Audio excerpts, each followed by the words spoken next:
much less in the future if these mandates take hold, whether you get your yearly booster or booster every 6 months or whatever they're going to make you do.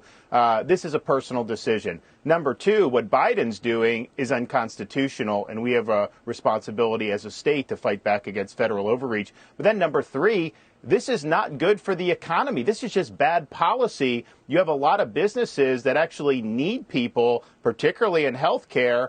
And what, you're going to give people walking papers in the middle of this? So I think it's bad all around. And I think that, yes, we're going to be doing litigation against the Biden administration, which is important. But we also need to do legislation to provide protections for folks in Florida. And I'll tell you, Tucker, yes, Biden's doing mandates, and I disagree with that. I think we all do. But there are businesses that are doing this on their own, even apart from the mandates. And these are employees of theirs that have been working throughout this whole pandemic. That's and right. Now they're being told you get your walking papers. That is not a free choice. You know, Tucker, we had a nurse today at our event.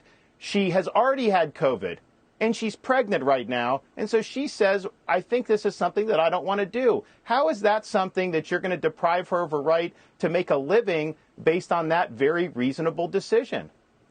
So the White House is very focused on you and on your state, and this is the centerpiece of their domestic agenda, vaccine mandates. This is the whole thing. It's what they care about most.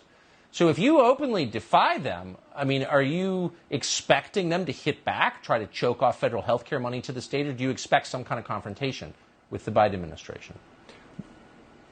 Well, I'm sure they're going to do whatever they can. Tucker, over the summer when we had Delta hit, I started a monoclonal antibody program because people were being admitted to the hospital without getting early treatment.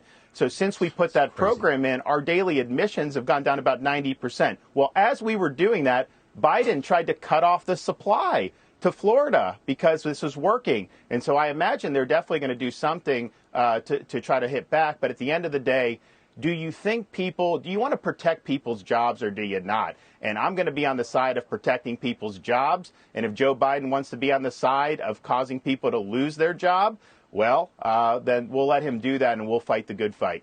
Yeah, because he knows more about medicine than nurses and doctors. It's like lunacy.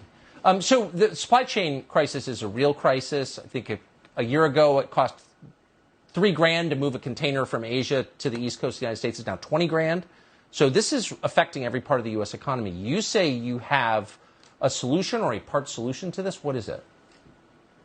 So we have capacity at all of our ports. Remember, Tucker, they made a big deal about L.A. going to start doing 24/7. We always do 24/7 in Florida. We've got capacity, and all of our ports can offer these businesses good incentives if they reroute their ships. We've already had some ships rerouted. We expect to have more. But if you're going to sit off the coast for days on end, you might as well just bring it to Florida. We've got great logistics on the ground that can get it to market, and we're happy to be able to step up because there are empty shelves. This is driving inflation. This is going to cause shortages. We already see shortages. It's going to affect the Christmas season. So I think Florida can be part of the solution here.